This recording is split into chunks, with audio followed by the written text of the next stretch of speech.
Hello friends, வணக்கம். இன்றைக்கி இந்த வீடியோவில் வந்து நான் பொடி போட்ட கத்திரிக்காய் கறி எப்படி பண்ணுறதுன்னு தான் காட்ட போகிறேன்.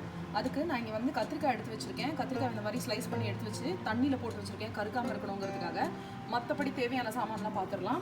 தாளிக்கிறதுக்கு தேவையான ஐட்டம்லாம் இங்கே எடுத்து வச்சுருக்கேன். இது பொடி, நம்ம பொடி அந்த மேல் பொடி போட போகிறோம். அந்த மேல் பொடி பண்ணுறதுக்காக நான் எடுத்து வச்சுருக்கிறது இங்கே ஒரு 1/2 டேபிள் ஸ்பூன் தனியாக எடுத்து வச்சுருக்கேன். ஒரு 1 டேபிள் ஸ்பூன் கடலைப்பருப்பு, 1/2 டீஸ்பூன் உளுந்து, அப்புறம் ஒரு 3 காஞ்ச மிளகா. உங்களுக்கு காரத்துக்கு ஏற்ற மாதிரி நீங்கள் ஏற்றுக்கிறதுனா கூட, ஜாஸ்தி பண்ணிக்கிறதுனா கூட பண்ணிக்கலாம்.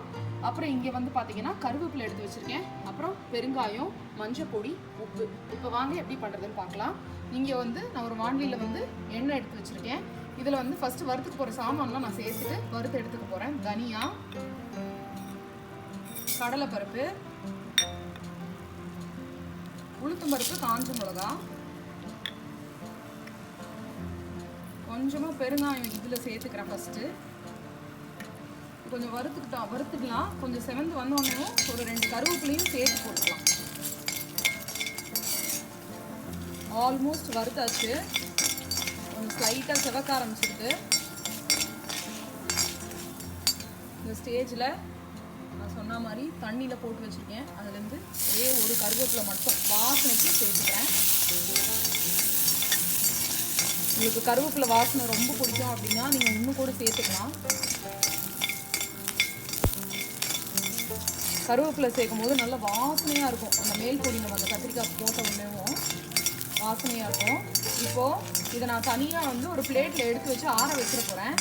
ஆறினதுக்கப்புறம் கொரப்பாக இந்த பொடியை அரைச்சி எடுத்துகிட்டு போகிறேன். நம்ம வறுத்த சாமான்லாம் இங்கே நான் எடுத்து வச்சுட்டேன் ஆறதுக்காக. இப்போ திருப்பி வாண்டியில் கொஞ்சம் ஒரு டேபிள் ஸ்பூன் போல் எண்ணெய் விட்டுருக்கேன். இப்போது நம்ம தாளிச்சுக்கலாம். இந்த கத்திரிக்காய் போடுறதுக்கு கடுகு, அப்புறம் பெருங்காயம். அது தவிர இது ஆப்ஷனல். எனக்கு இதில் இந்த க்ரன்ச்சியாக இந்த உளுத்தம்பருப்பு வாயில் வந்ததுன்னா ரொம்ப பிடிக்கும். அதனால நாங்கள் உளுத்தம்பருப்பு சேர்த்துப்போம். உங்களுக்கு வேண்டாம் அப்படின்னா நீங்கள் வெறும் அதை அரைச்சது மட்டும் வச்சுக்கலாம். உளுத்தம்பருப்பு சேர்க்க வேண்டாம். சாமான் செவந்துருக்கு. இந்த ஸ்டேஜில் கருவேப்பிலை, கத்திரிக்காய் ரெண்டும் சேர்த்துக்க போகிறேன்.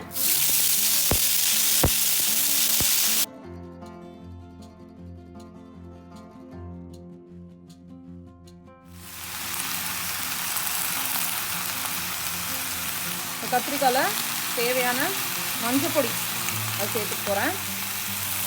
இப்போ இதை நான் ஸ்லைட்டாக நம்ம மெதுவாக கலந்து கொடுக்கணும். கத்திரிக்காய் சில சமயம் என்ன ஆகிடும்னா ஒரு சில கத்திரிக்காய்லாம் அப்படியே குழஞ்சி போயிடும். ஸ்லைட்டாக கலந்து கொடுத்துட்டு ஒரு மூடி போட்டு ஒரு 2 நிமிஷம் அப்படியே வேகத்தை விட்டுருங்க. சாமான் கொரப்பாக அரைச்சி எடுத்து வச்சுட்டேன். தண்ணி சேர்த்துறாதீங்க. தண்ணி சேர்த்தா கத்திரிக்காய் அப்புறம் குழன்னு ஆகிடும். கத்திரிக்காய் மூடி போட்டு வச்சுருங்க. ஓரளவுக்கு வெந்துருக்கு. கலரு பார்க்கலாம் அப்படி இருக்குன்னு.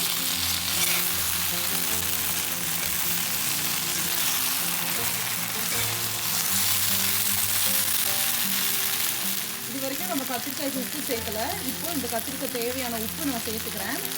கத்திரிக்காய்க்கு ஏன் முதலே உப்பு சேர்க்கலை அப்படின்னா, கத்திரிக்காய் இப்போ நம்ம போட்டும் போது எவ்வளோ இருந்தது, இப்போ எப்படி குறைஞ்சிருக்கு பாருங்கள். எவ்வளோ குறையுதோ அதை பார்த்துட்டு அதுக்கப்புறமா நம்ம உப்பு சேர்த்துக்கலாம். இப்போ கொஞ்சம் நாள் நம்ம இதை குறைஞ்சே விட்டு வதங்க விடுவோம். இதுக்கு மேலே மூடி போட்டுறாதீங்க, போட்டால் குழஞ்சிடும். ரொம்ப கலரையும் விடாதீங்க, அப்படியே திறந்தே விட்டு வேக விடுங்க. உங்களுக்கு கொஞ்சம் கிறிஸ்பியாக வரணும் அப்படின்னா இந்த நேரத்தில் ஒரு டேபிள் ஸ்பூன் போல் எண்ணெய் கூட நம்ம சேர்த்துக்கலாம். சேர்த்துட்டா நல்லா ஒரு மாதிரி கிறிஸ்பியாகி வரும் இந்த ஸ்டேஜில். ஆனால் மூடி போட்டுறாதீங்க. இதுக்கப்புறம் கத்திரிக்காய் ஆல்மோஸ்ட் ரெடி. இது பாருங்கள், அப்படியே விட்டதுனால அடியிலலாம் நல்லா அப்படி லைட்டாக ரோஸ்ட் ஆகிட்டே வருது நமக்கு. இந்த ஸ்டேஜில் எனக்கு இது போகிறோம். அதாவது இந்த ஸ்டேஜில் நம்ம கோர்ஸ் அரைச்சி வச்சுருக்கோம் கத்திரிக்காய் பொடி, மேற்பொடி. அந்த மேற்பொடியை சேர்த்துக்கிறேன். இது ஃபுல்லாக சேர்க்கணும்னு அவசியம் கிடையாது. பாக்கி இருந்தால் நீங்கள் வச்சுட்டு உருளைக்கிழங்கு பொரியல் பண்ணாலோ, இல்லைனா பீன்ஸ் பொரியல், இது எல்லாத்துக்குமே சேர்த்துக்கலாம். ரொம்ப சூப்பராக இருக்கும். நீங்கள் பார்த்து சேர்த்துக்கோங்க உங்களுக்கு எவ்வளோ தேவையோ. ஒன்றுமே சேர்த்துக்க தான் போகிறேன். ஏன்னா எனக்கு பொடி நிறைய இருந்தால் ரொம்ப பிடிக்கும்.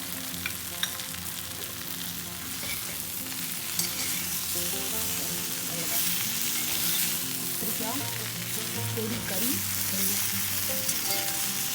ரெசிபி வந்து ட்ரை பண்ணி பாருங்கள். இந்த வீடியோ உங்களுக்கு பிடிச்சிருந்ததுன்னா லைக் பண்ணி ஷேர் பண்ணுங்கள். மறக்காமல் நம்ம சேனலுக்கு சப்ஸ்கிரைப் பண்ணிடுங்க. தேங்க்யூ.